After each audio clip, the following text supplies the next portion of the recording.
Good morning everyone. देखो सबसे पहले happy teachers day all of us my all lovely student.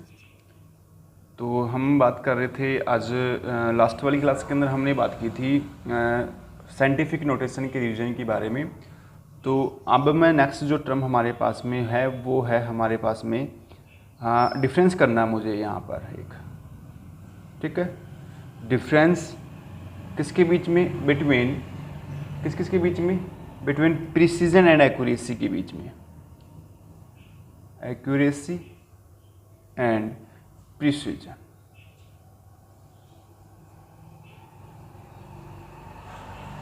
ठीक है, प्रिसीजन एंड एक्यूरेसी के बीच में क्या करना है मुझे, डिफरेंस करना है अपने को। ठीक है, क्या डिफरेंस करना है, एक सिंपल सा टर्म है। सबसे पहले मैं समझा देता हूँ एक्यूरेसी का टर्म। एक्यूरेसी क्या है कि क्या कह रहा है कि मान लो कि मैंने एक मेजरमेंट किए, 5 मेजरमेंट किए मैंने, ए बी सी डी और ई। ये क्या है हमारे पास में, ये डिफरेंट मेजरमेंट टर्म है। मैंने 5 डिफरेंट क्या किए, मैंने मेजरमेंट करे। एक ए मेजरमेंट किया, एक बी मेजरमेंट किया, एक सी मेजरमेंट किया, एक डी मेजरमेंट किया और एक ई मेजरमेंट मैंने यहाँ पर किया। और यहाँ पर क्या कहा गया, एक्यूरेसी बता रहा हूँ। एक्यूरेसी क्या होता है कि डिफरेंट मेजरमेंट जो होता है उनकी जो वैल्यू होगी, इनकी जो वैल्यू जो होगी ना, वो not close to each other. इनकी वैल्यू जो है not close to each other, आपस में एक दूसरे के क्या नहीं है, क्लोज नहीं है। समझे मेरी बात को। बट इनकी जो एवरेज जो वैल्यू है, इन पांचों का क्या निकालने में, एवरेज वैल्यू निकाल लूं इन पांचों की, तो बोला कि सर इनकी जो एवरेज वैल्यू है वो क्या है, वो सर क्लोज है किसके, एक्यूरेट वैल्यू के या करेक्ट वैल्यू के। समझे मेरी बात को, समझे। क्या कह रहा है कि सर मैंने डिफरेंट मेजरमेंट की, डिफरेंट मेजरमेंट के दौरान वहाँ पर जो डिफरेंट मेजरमेंट के दौरान जो वैल्यू मिलेगी एक दूसरे के रेस्पेक्ट में क्या नहीं है, क्लोज नहीं है। बट उनकी एवरेज वैल्यू जो है वो क्लोज किसके है, एक्यूरेट वैल्यू के। जैसे मान लो कि एक वैल्यू 5 है, एक वैल्यू 10 है, एक वैल्यू 15 है, एक वैल्यू क्या है 20 है, एक वैल्यू 25 है। इनका टोटल हम जोड़ लें, टोटल क्या निकल के आया हमारे पास में यहाँ पर 20, 30 और 50 और 75। तो ये इनकी एवरेज वैल्यू। और बोलो सर इनकी जो एवरेज वैल्यू जो है, एवरेज कैसे निकाले, 5 से डिवाइड करना है, 25 आया। बोल इनकी एवरेज वैल्यू तो आपकी करेक्ट वैल्यू जैसे मान लो 24.8 हो गया, 25.2 हो गया, तो ये करेक्ट वैल्यू 25 भी हो सकता है। करेक्ट वैल्यू के क्या है, क्लोज है। तो इस टर्म को हम क्या बोलते हैं, एक्यूरेसी बोलते हैं कि the different measurement value are not close to each other but average value close to correct value. तो उनकी एवरेज जो वैल्यू है वो किसके क्लोज है, करेक्ट वैल्यू के क्या होगी, क्लोज होगी। इस टर्म को हम क्या बोलेंगे, एक्यूरेसी बोलेंगे। दूसरा टर्म हमारे पास में इसमें क्या है, वो है प्रिसीजन का। प्रिसीजन देखो सिंपल सा टर्म है। During precision the different measurement, ये क्या है, डिफरेंट मेजरमेंट है मैंने करे, और ड्यूरिंग डिफरेंट मेजरमेंट इनकी जो वैल्यू है वो क्या है सर, इन डिफरेंट वैल्यू की इनकी जो वैल्यू है वो आपस में एक दूसरे के क्या है, क्लोज टू ईच अदर। एक दूसरे क्या है, क्लोज है, क्लोज टू ईच अदर, एक दूसरे की क्या है, क्लोज है, डिफरेंट मेजरमेंट की value. But not close to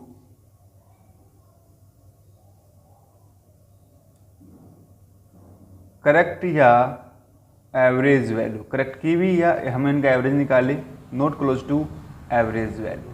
समझ गए मेरी बात को कि आपने डिफरेंट मेजरमेंट करे यहाँ पर पर इनकी जो वैल्यू है वो एक दूसरे के क्लोज है, बट इनका एवरेज जो वैल्यू है, बट ये जो वैल्यू है वो नॉट क्लोज है इनका किसके, एवरेज वैल्यू के या करेक्ट वैल्यू के। पर ये वैल्यू जो इनकी जो आपस में क्लोज हैं, पर इनका जो वैल्यू है वो किसके क्लोज नहीं है, एवरेज वैल्यू के क्लोज नहीं है। और मतलब ये भी बोल सकते हैं कि इनका जो एवरेज वैल्यू है पांचों का वो क्लोज नहीं है किसके, करेक्ट वैल्यू के। तो इस टर्म को हम क्या बोलेंगे, प्रिसीजन बोलेंगे। तो मैं आपको एक एग्जांपल के थ्रू समझाने की कोशिश करता हूँ। देखो कि मेरे पास में एक टर्म, मैंने एक स्पेरिकल टर्म ले रखा है ऐसे,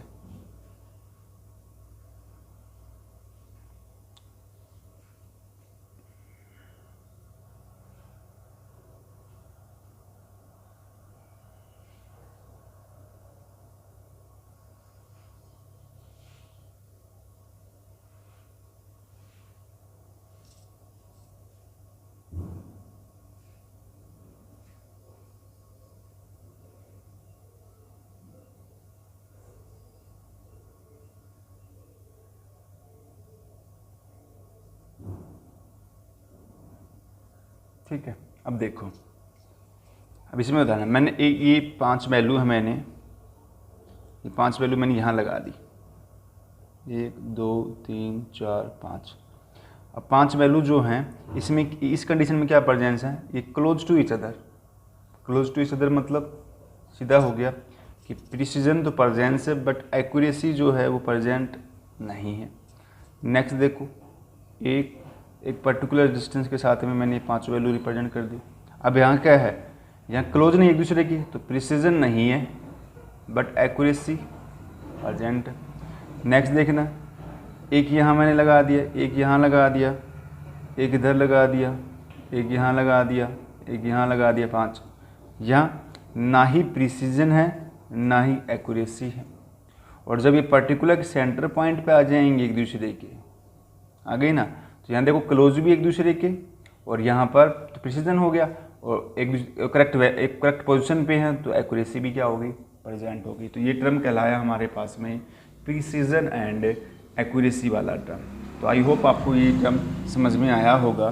ठीक है, नेक्स्ट टर्म हमारे पास में यहाँ है, वो है क्या, सिग्निफिकेंट नंबर। सिंपल सा टर्म है सिग्निफिकेंट नंबर।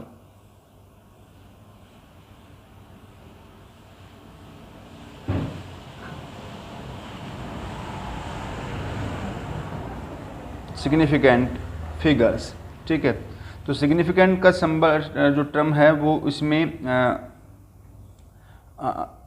यहाँ पर हम क्या करते हैं, नंबर ऑफ टर्म को क्या करते हैं, the number of digit used in the represent. तो यहाँ पर नंबर क्या करते हैं, यूज करते हैं इनको रिप्रेजेंट करने। किसी भी डिजिट को नंबर के थ्रू क्या करना, हमें रिप्रेजेंट करना।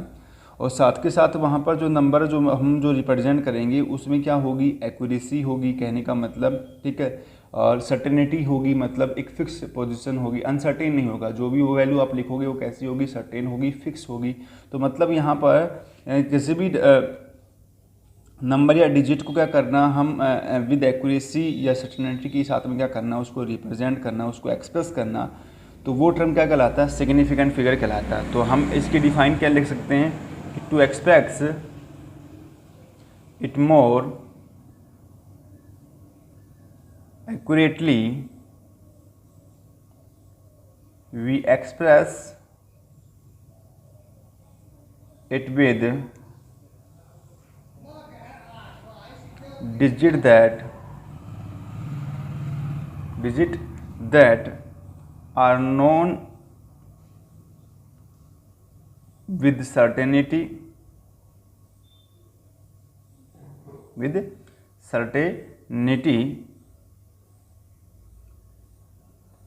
तो इस टर्म को हम क्या बोलेंगे, सिग्निफिकेंट फिगर बोलेंगे। मतलब हम क्या करेंगे कि जो भी अपने पास में नंबर ऑफ डिजिट होगा उसको हम एक्यूरेसी के साथ में और सर्टेनिटी के साथ में क्या करना, एक्सप्रेस करना। The term it's cold significant figure. तो टर्म क्या कहलाएगा, सिग्निफिकेंट फिगर कहलाएगा।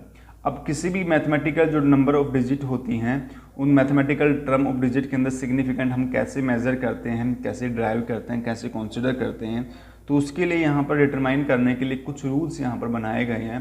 तो उन रूल्स के बारे में एक एक करके मैं आपको समझाता जाता हूँ। तो उन रूल्स के बारे में क्या करेंगे, यहाँ पर हम बात करेंगे। तो देखो कंटिन्यू। तो रूल देखो क्या रूल है हमारे पास में। Rule for determining the number of significant figure. The number rule for determining the number of significant figure. तो एक एक रूल विद एग्जाम्पल समझाता हूँ, चलता हूँ, देखते जाना, ठीक है, समझते जाना आप एक एक रूल। क्या है रूल इनके? पहला रूल है कि ऑल नॉन ज़ीरो, सुनना, all non zero digit are significant. all non-zero digit are significant। मतलब जो भी नॉन जीरो डिजिट होगी वो क्या होगी? सिग्निफिकेंट। जैसे 6.9 है तो क्या आया? 2 हो गया। इसके अलावा 2.16 आया तो कितना हो गया? 3 हो गया। तो यहाँ पर डेसिमल जो पॉइंट है वो हम डिटरमाइन नहीं करेंगे सिग्निफिकेंट फिगर में। डेसिमल जो पॉइंट है ना उसको नहीं करना, जो डिजिट टर्म है उसको करना है। तो यहाँ देखो नॉन जीरो डिजिट है, तो शायद जितनी भी नॉन जीरो डिजिट हैं वो सब क्या होंगे? सिग्निफिकेंट। तो कितना हुआ इसमें? 2 हो गया। इसमें कितना हो गया? 3। तो पहला रूल तो ये कह रहा है। दूसरा रूल कह रहा है अगर आपका जीरो कहाँ है, अगर comes between non zero number, अगर आपका जीरो बिकम्स सिग्निफिकेंट। एक जीरो सिग्निफिकेंट में कब काउंट हो सकता है? द जीरो बिकम्स सिग्निफिकेंट किस केस में? In case it comes in between non zero number. Non zero number, line ध्यान रखना। अरे कहाँ है? अगर आपका जीरो नॉन जीरो के अगर बीच में है तो मतलब सिग्निफिकेंट फिगर टर्म यूज होगा। तो 2.03 मतलब कितना सिग्निफिकेंट होगा? 4। नॉन जीरो के बीच में है जीरो। नेक्स्ट क्या कह रहा है? 4.02 कितना है? 3। तो जीरो कहाँ है? In between non zero. ठीक है, तो आई होप आपको ये समझ में आया होगा। थर्ड पॉइंट क्या कह रहा है? थर्ड पॉइंट कह रहा है कि अगर आपका जीरो बिगिनिंग में है, स्टार्टिंग में है, कहाँ है? लेफ्ट हैंड साइड में है। अगर आपका जीरो कहाँ है? बिगिनिंग में है,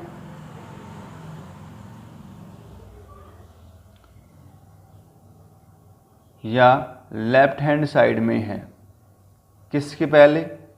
before non zero. Non zero से पहले स्टार्टिंग में अगर है, लेफ्ट हैंड साइड में है, तो वो जीरो सिग्निफिकेंट नहीं होगा। Not is significant. ठीक है, वो सिग्निफिकेंट नहीं होगा। मतलब कैसे? 0.02 तो लेफ्ट हैंड साइड वाले नॉट इंक्लूड, सिर्फ एक आया 1। नेक्स्ट 0.0045 लेफ्ट हैंड वाले नहीं, कितने हैं? 2। इस तरीके से समझ गए मेरी बात को? तो ये बात करी हमने यहाँ पर। नेक्स्ट हमारे पास में फोर्थ पॉइंट क्या कह रहा है? अगर all non zero place to the right of a number, all zero, अगर आपका ज़ीरो जो है अगर प्लेस्ड है कहाँ पर? To the right. किधर साइड में? राइट ऑफ ए, किसके? Number is significant. तो वहाँ पर वो ज़ीरो आपका क्या होगा? सिग्निफिकेंट होगा। मतलब आपका ज़ीरो कहाँ है? अगर राइट हैंड साइड में, और किसके बाद में? आफ्टर नॉन जीरो के बाद में। नॉन जीरो के बाद में अगर है तो क्या टर्म वेरी करेगा यहाँ पर, तो उसके अकॉर्डिंग हम बात करें। तो जैसे 16.0 तो कहाँ आ रहा है? राइट में आ रहा है तो 3 हो जाएगा। 16.00 तो राइट में आ रहा है और नॉन जीरो के बाद में आ रहा है तो 4 हो जाएगा। समझ गए मेरी बात को? अगर आप देखा जीरो राइट हैंड साइड में, नॉन जीरो के बाद में अगर आता है तो ज़ीरो इंक्लूड होगी किसमें? सिग्निफिकेंट फिगर के अंदर। तो आई होप यहाँ तक आपको ये रूल समझ में आए होंगे। ठीक है, ये बात की हमने फोर्थ रूल की। अब मैं बात करता हूँ नेक्स्ट। देखो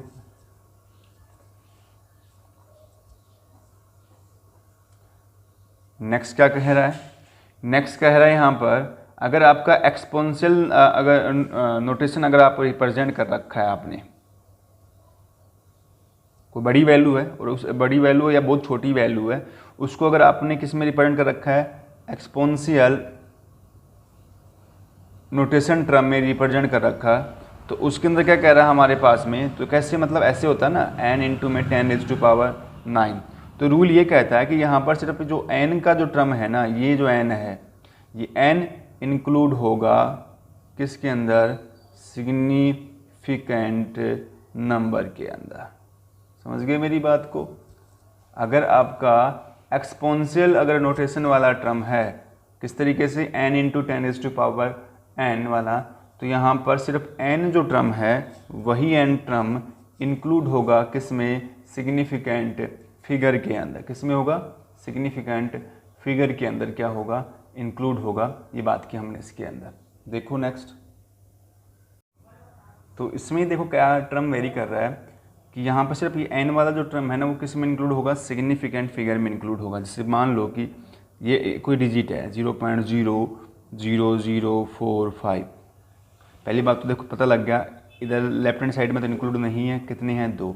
अगर ये वैल्यू ऐसे भी आ जाए, अगर इसका डिजिट कहाँ शिफ्ट कर दूँ मैं, अगर राइट में अगर शिफ्ट करता हूँ तो आपको पता है 10 की पावर में नेगेटिव वैल्यू क्या होती है, इंक्रीज होती है। अगर ये राइट में अगर शिफ्ट हो जाए कैसे 4.5, तो ये कहाँ से कहाँ आ गया, यहाँ कितना डिजिट आया, 4 डिजिट राइट में है, तो 10⁻⁻4। तो यहाँ पर ये n टर्म हो गया, ये n का पावर नोटेशन टर्म हो गया जो नेगेटिव और पॉजिटिव दोनों हो सकता है। ठीक है, तो यहाँ पर क्या टर्म वेरी करेगा, ये 2 आ गया ना, सिग्निफिकेंट फिगर। ऐसे देखो 6.023 इंटू में 10⁻23, तो ये तो इंक्लूड ही नहीं हो रहा, ये वाला है, कितना आ गया, 4 हो गया। ठीक है, ये बात की हमने इसके अंदर। तो ये है 5th रूल हमारे पास में। अब मैं बात करता हूँ 6th रूल की, क्या टर्म वेरी कर रहा है 6th रूल के अंदर हमारे पास में। 6th रूल क्या है,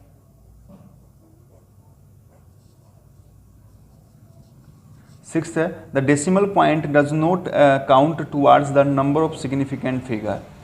अगर हमारे पास में क्या कह रहा है, अगर डेसिमल पॉइंट अगर अपने पास में मान लो कोई वैल्यू अगर दे रखी है उसमें डेसिमल पॉइंट नहीं है, तो आप डेसिमल पॉइंट अगर इंक्लूड भी अगर हो जाएगा तो आपको पता है कि डेसिमल पॉइंट तो हम सिग्निफिकेंट फिगर में इंक्लूड करते हैं नहीं है।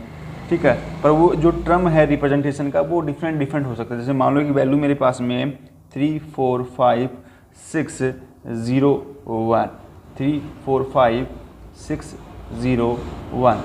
ठीक है, तो इसमें कितना सीक्वेंट नंबर है 6। अगर ये वैल्यू ऐसे आ जाए तब भी 6 है, ये वैल्यू ऐसे आ जाए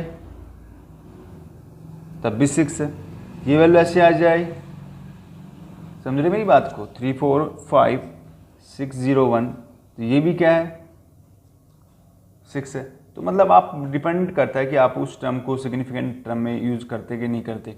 ठीक है, पर आपको ये पता है कि जब ये डेसिमल में चेंज होगा तो 10⁻⁴ एक्सपोनेंट में चेंज होगी, और आपको पता है ये एक्सपोनेंट वाली वैल्यू जो है वो सिग्निफिकेंट फिगर में इंक्लूड होती नहीं है, और इस वैल्यू और इस वैल्यू में फ़र्क है, मैथमेटिकल टर्म के अकॉर्डिंग क्या है, डिफरेंस है।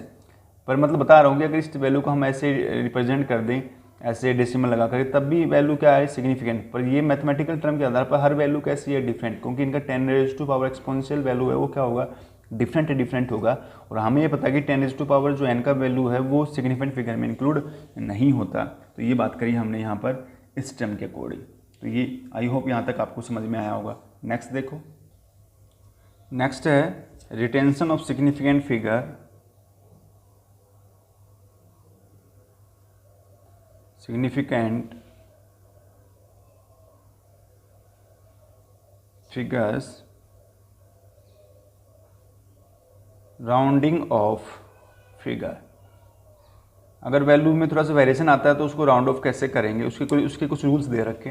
रूल्स सुनना, एक एक करके रूल समझा देता हूँ, देखना। पहला रूल क्या कह रहा है, अगर मान लो कि आपकी वैल्यू को ये दे रखी है 4.317 दे रखी है, तो अगर यहाँ पर ये जो वैल्यू है इसको राउंड ऑफ करना है, तो अगर इससे अगली वाली वैल्यू अगर क्या है 5 से अगर ग्रेटर देन है, 5 से ग्रेटर देन अगर है, तो यहाँ पर नेक्स्ट वाली वैल्यू में क्या करेंगे 1 प्लस कर देंगे। तो मतलब यहाँ पर इस वैल्यू को क्या बोल सकते हैं हम 1.3 32। कब होगा? जब अगर ये वैल्यू क्या है, ग्रेटर देन क्या है, 5 है। पहला रूल तो ये कह रहा है राउंड ऑफ के अकॉर्डिंग। दूसरा रूल क्या कह रहा है, अगर का आपका वैल्यू 4.312 है तो ये वैल्यू 1 से क्या है, 5 से छोटी है, तो यहाँ पर वैल्यू एज इट इज़ क्या रह जाएगी, 4.31, मतलब वहाँ पर राउंड ऑफ का ये आप लिख सकते हैं। तीसरा वैल्यू रूल क्या कह रहा है, अगर आपके अंदर आपकी ये वैल्यू दे रखी है 8.375, ठीक है, तो यहाँ पर क्या कह रहा है, यहाँ कह रहा है कि लास्ट वैल्यू 5 है। अब इससे अब क्या करें, लास्ट वाली वैल्यू घटाएं कि बढ़ाएं, तो आपको रूल क्या याद रखना है, अगर आपका लास्ट वैल्यू 5 अगर आ गया तो इतना तो छोटा है ना बड़ा है, तो अगली वाली वैल्यू को क्या करेंगे सर, राउंड ऑफ क्या आएगा। अगर आपका ये डिजिट टर्म अगर ओड नंबर में है, किस में है, ओड नंबर में है, तो यहाँ पर 1 प्लस कर देना और वैल्यू क्या आ जाएगा, 838 आ जाएगा। समझ गए, अगर ओड नंबर में है तो। अगर अगला टर्म क्या कह रहा है, अगर इसी रूल के अकॉर्डिंग आपका लास्ट वैल्यू 5 है, पर यहाँ इससे पहले वाला वैल्यू अगर इवन नंबर में है तो यहाँ पर कुछ ऐड नहीं होगा, वैल्यू एज इट इज आपको क्या करनी है, पुट करनी है ऐसे। तो मतलब 1 प्लस कब ऐड होगा, अगर 5 अगर वैल्यू है लास्ट वैल्यू, उससे आगे वाली वैल्यू आपको राउंड ऑफ करनी है। अगर वो ओड नंबर में है तो 1 ऐड कर देना, अगर इवन नंबर में है तो कोई चेंजमेंट देखने को वहाँ पर नहीं मिलेगा। तो ये बात करी हमने इस टर्म के अकॉर्डिंग, ठीक है। नेक्स्ट है, 2 रूल और है, वो लगे हाथ और देखो हमारे पास में क्या है, addition and subtraction of significant figure. Addition and subtraction of significant figure, ठीक है। एडिशन का रूल देखो पहले, क्या रूल एडिशन का हमारे पास में यहाँ पर वेरी कर रहा है, उसके अकॉर्डिंग हम बात कर लेते हैं कि एडिशन का रूल क्या है हमारे पास में, ठीक है। एडिशन के अकॉर्डिंग क्या टर्म वेरी कर रहा है कि अगर आपका वैल्यू कितना है 12 है, जैसे आपने ये वैल्यू ऐड कर दी, ठीक है, एक वैल्यू ये ऐड कर दी, एक ये वाली वैल्यू ऐड कर दी, ठीक है, और टोटल आ गया इसका 31.122, ये आ गया ना। अब यहाँ पर रूल क्या कहता है, रूल यहाँ पर कह रहा है कि यहाँ पर सबसे पहले रूल कहता है कि आपने जो वैल्यू ऐड करी है उसके अंदर आफ्टर डेसिमल डिजिट काउंट करो। आफ्टर डेसिमल के बाद में इसमें 2 हैं, इसमें 1 है और इसमें कितना 3 है। तो रूल कहता है कि जिस एडिशन वैल्यू के अंदर आफ्टर डेसिमल सबसे कम वैल्यू है तो कितनी है, 1 है, तो आप टोटल के अंदर भी आफ्टर डेसिमल सिर्फ एक ही सिग्निफिकेंट या डिजिट नंबर क्या करेंगे, इंक्लूड करेंगे, ऐसे 31.1। समझ गए मेरे बात को, एक बार और देखो, एक है 4.789, एक है 2.3, तो 9, 8, 10, 6, 6, 7 हो गया ना। तो रूल क्या कहता है हमारे पास में, रूल इसमें आफ्टर डेसिमल काउंट करो, कितने हैं 3, इसमें कितना 1, तो कहा कि जिसमें मिनिमम डेसिमल पॉइंट है ना, तो after decimal point total value में भी उतना ही इंक्लूड करो। तो 1.0 पर ये वैल्यू 5 से ग्रेटर देन है तो आप इसको 7.1 भी लिख सकते हैं। तो कितना आ गया, 2 टर्म आ जाएगा। समझ गए मेरी बात को। और यही चीज़ किसके अंदर है अपने पास में, सब्सट्रैक्शन के अंदर देखने को मिलेगी कंपोनेंट के अकॉर्डिंग, ठीक है। सेम टर्म किसके लिए मिलेगा, जैसे 16.42 और यहाँ आ गया अपने पास में कितना आ गया 2.21, तो ये क्या है हमारे पास में 1244। अब देखो आफ्टर डेसिमल इंक्लूड 2 है, इसमें भी कितना है 2 है, तो कॉमन सी बात है, इसमें भी आफ्टर डेसिमल कितना इंक्लूड कर दो 2, तो कितना आ गया 421, तो टोटल सिग्निफिकेंट नंबर कितना हो गया 4 हो गया। तो ये हमारे पास में था एडिशन एंड सब्सट्रैक्शन वाला टर्म। अब मैं बात कर लेता हूँ नेक्स्ट जो रूल हमारे पास में वो क्या है, हमारे पास में यहाँ पर नेक्स्ट रूल जो है वो है मल्टीप्लिकेशन और डिवीज़न। सेम रूल है दोनों का, ठीक है। क्या कह रहा है, अगर मान लो कि आपने कोई वैल्यू अगर इंक्लूड ऐसे कर रखी है, इसको सॉरी मल्टीप्लाई कर रखा है 2.5 इंटू में 1.25, इसको ऐड, इसको कुछ भी करने पर जो भी वैल्यू आती है आपको कर लेना उसको, ठीक है। तो आप तो इसमें सिर्फ रूल, आपका जो सिग्निफिकेंट नंबर कहाँ डिसाइड हो गया, आप जो जो वैल्यू मल्टीप्लाई कर रहे हैं उसमें मिनिमम सिग्निफिकेंट नंबर वैल्यू किसमें, इसमें 2 है, इसमें कितना है 3। तो यहाँ पर जिसमें मिनिमम सिग्निफिकेंट डिजिट होगा, समझे मेरी बात को, उतना ही क्या आएगा, हमें जो टोटल आएगा उसके अंदर सिग्निफिकेंट को क्या करना है, इंक्लूड करना, कहने का मतलब समझ गए मेरी बात को, यही डिसाइड हो जाएगा। मान लो आपकी वैल्यू ये थी 4.23, एक वैल्यू क्या थी 16.4234, तो आपका मल्टीपल करने पर जो भी आंसर आए वैल्यू आएगी, ठीक है। डिजिट तो उसी के यूज़ करने हैं आपको, पर सिग्निफिकेंट नंबर कितना है इंक्लूड करना है नीचे वाले डिजिट में। एफ टोटल डिजिट इसमें कितना है सिग्निफिकेंट नंबर, इसमें 3 है, इसमें कितना है 2 और +4 6 है। तो जिसमें मिनिमम सिग्निफिकेंट नंबर है आपको वो वाला क्या करना है इंक्लूड। तो मतलब नीचे जो वैल्यू आएगी उसको अब अंदर आपको सिर्फ 3 ही क्या निकालना है, सिग्निफिकेंट फिगर वाला टर्म।